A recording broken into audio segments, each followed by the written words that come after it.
नौकरानी बनी सिंगर। गगनपुर नाम का एक छोटा सा शहर था। उसी शहर में संगीता नाम की एक बहुत ही गरीब लड़की अपनी माँ के साथ एक छोटे से घर में रहती थी। संगीता बहुत ही मेहनती और गुणी लड़की थी। इसके अलावा उसमें एक और खासियत थी और वो थी संगीता की आवाज। संगीता को बचपन से ही गाने का शौक था। संगीता मंदिरों में भजन कीर्तन किया करती और उसकी माँ शारदा लोगों के घरों में झाड़ू पोछे का काम करती। पर कुछ दिनों से शारदा की तबीयत बहुत खराब थी, जिसकी वजह से संगीता को लोगों के घरों में काम करने के लिए जाना पड़ता था। एक दिन संगीता की माँ शारदा कहती है, हे भगवान, न जाने हमारे कैसे दिन आ गए हैं। एक तो ये गरीबी, ऊपर से मैं बीमार पड़ी हूँ और इस वजह से मेरी प्यारी सी बिटिया को नौकरानी बनना पड़ गया है। न जाने कौन सी बीमारी लग गई है मुझे, जो पीछा ही नहीं छोड़ रही। अरे माँ, तू भी ना जब से बीमार हुई है तब से न जाने क्या क्या बकती रहती है। और माँ, तू चिंता क्यों करती है? वक्त आने पर सब ठीक हो जाएगा। और क्या हुआ, आज मैं नौकरानी हूँ तो कल क्या पता मेरी किस्मत का ताला खुल जाए और मैं नौकरानी से महारानी बन जाऊँ। अरे ओ रानी महारानी, अब जल्दी से काम पर जा, नहीं तो मालकिन तुझे नौकरानी के काम से भी बाहर निकाल देंगी। अरे बाप रे।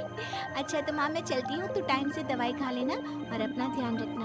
और हाँ, मुझे शाम को मंदिर भजन गाने भी जाना है, तो मुझे आने में थोड़ी देर हो जाएगी। अच्छा, अब जा जल्दी से काम पर। संगीता काम करने के लिए मालकिन के घर जाती है कि तभी मालकिन संगीता से कहती है, अरे ओ महारानी, आप आई हो काम करने? टाइम देखा क्या हुआ है? एक तो तेरी माँ बीमार पड़ी है, अरे एक वो थी जो रोज टाइम से पहले ही काम करने आ जाया करती थी, और एक तू है जो रोज लेट आती है।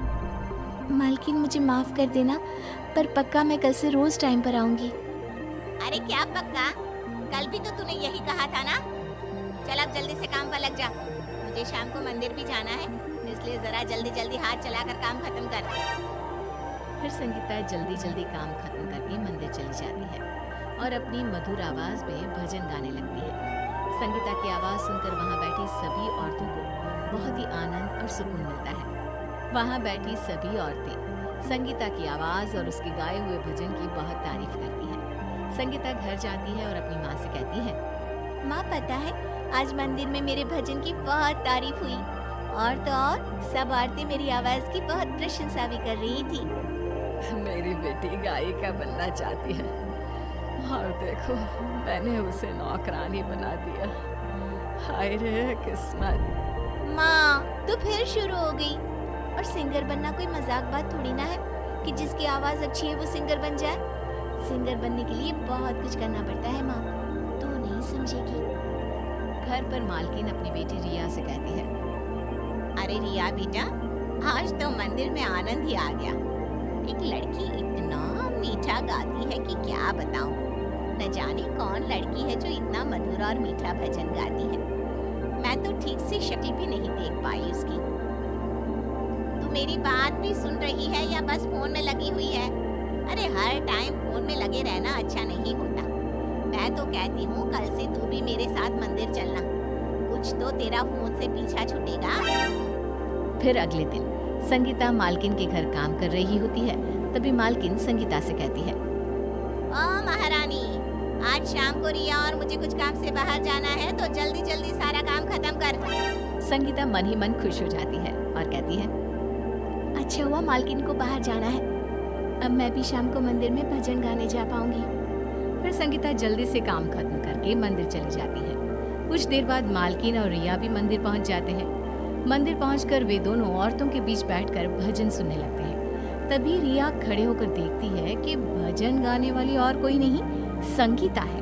रिया अपनी माँ से कहती है, अरे माँ, ये भजन गाने वाली वो संगीता है। सच में माँ, ये तो बहुत ही मीठा गाती है। ये कहकर रिया संगीता का भजन गाते हुए वीडियो बनाने लगती है। अच्छा, तो ये नौकरानी रोज मंदिर में भजन गाने आती है, और रिया तू क्या उस नौकरानी का वीडियो बना रही है? अगले दिन संगीता मालकिन के घर काम कर रही होती है कि तभी वहाँ रिया आ जाती है और संगीता से कहती है, अरे संगीता, तू तो बहुत अच्छा गाती है। कल माँ और मैं दोनों मंदिर गए थे बस वहीं तुम्हें भजन गाते हुए सुना। सच में तेरी आवाज में तो जादू है। सच में रिया दीदी, आपको मेरा गाना पसंद आया? पता है रिया दीदी, मेरा बचपन से ही सिंगर बनने का सपना रहा है, पर कुछ हालातों ने मुझे नौकरानी बना दिया। संगीता की बात सुनकर वहाँ मालकिन आ जाती है और उसकी बात पर जोर जोर से हंसने लगती है। देखो तो जरा एक नौकरानी सिंगर बनने की बात कर रही है। अरे तू झाड़ू पोछा ही ठीक से कर ले, वही बात है। अरे बड़ी सिंगर बनने वाली। अरे 4 भजन क्या बढ़िया गा लिए, ये तो अपने आप को सिंगर समझने लगी। माँ, ये आप क्या बोल रही हो? और नौकरानी सिंगर क्यों नहीं बन सकती? कल ही तो आप संगीता के भजन की बहुत तारीफ कर रही थी। अरे मैं तो एक बात बताना ही भूल गई। अब क्या भूल गई तू? रिया अपने फोन में एक वीडियो ऑन करती है और कहती है, ये देखो माँ, संगीता तुम भी देखो, ये तुम्हारा ही वीडियो है जो कल मैंने मंदिर में बनाया था और इसे फेसबुक पर डाल दिया। सिर्फ फेसबुक पर ही नहीं, बल्कि ये वीडियो मैंने सभी को व्हाट्सएप पर भी सेंड कर दिया और तो और यूट्यूब पर भी ये वीडियो डाल दिया। जरा देखो, तुम्हारा ये वीडियो सभी को बहुत पसंद आया है और यहाँ देखो कितने लाइक्स मिले हैं तुम्हारे इस वीडियो को। संगीता, तुम तो रातों रात फेमस हो गई हो। क्यों माँ, आपकी बोलती क्यों बंद हो गई? संगीता की आंखों में खुशी के आंसू होते हैं। वो रिया से कहती है, रिया दीदी, ये सब आपने किया, वो भी एक नौकरानी के लिए? क्यों रे संगीता, नौकर लोग क्या इंसान नहीं होते? और अब मैं तेरा एक वीडियो और बनाऊंगी, पर इस बार तू भजन नहीं, कोई रोमांटिक गाना गाना, ठीक है? फिर रिया संगीता का गाते हुए एक और वीडियो बनाकर फेसबुक और यूट्यूब पर डाल देती है। संगीता का गाने वाला वीडियो लोगों को बहुत पसंद आता है। देखते ही देखते वीडियो फेमस हो जाता है कि तभी एक दिन रिया को एक फोन आता है। फोन सुनकर रिया बहुत खुश होती है। रिया तुरंत संगीता और माँ को आवाज लगाती है। संगीता रिया की आवाज सुनकर काम छोड़कर रिया के पास आती है। अरे संगीता, तेरी तो किस्मत चमक उठी। अरे कुछ बताएगी भी कि हुआ क्या है, या बस ऐसे ही दांत दिखाती रहेगी? अरे माँ, मुझे अभी मोहन कुमार जी, जो कि एक बहुत बड़े डायरेक्टर है, उनका फोन आया और उन्हें हमारी संगीता का गाने वाला वीडियो बहुत पसंद आया है। वो अपनी मूवी में संगीता से गाना गवाना चाहते हैं। अब तो संगीता भी सिंगर बन गई माँ। संगीता रिया की बात सुनकर बहुत खुश होती है और फिर कुछ दिनों बाद रिया संगीता को डायरेक्टर के पास गाना गाने के लिए ले जाती है। कुछ ही दिनों में संगीता का गाना टीवी पर, फोन पर, हर जगह आने लगता है। अब संगीता एक सिंगर बन गई थी। संगीता को सिंगर बने देख संगीता की माँ बहुत खुश होती है। संगीता मालकिन के घर मिठाई लेकर जाती है। संगीता, तुम हमारे लिए मिठाई लेकर आई हो और मैंने न जाने तुम्हें क्या क्या बोला। हो सके तो मुझे माफ कर देना। चलो अच्छा है, माँ की आंखें तो खुली कि नौकरानी भी सच्ची लगन और अपने हुनर से सिंगर बन सकती है। फिर सभी संगीता के सिंगर बनने की खुशी में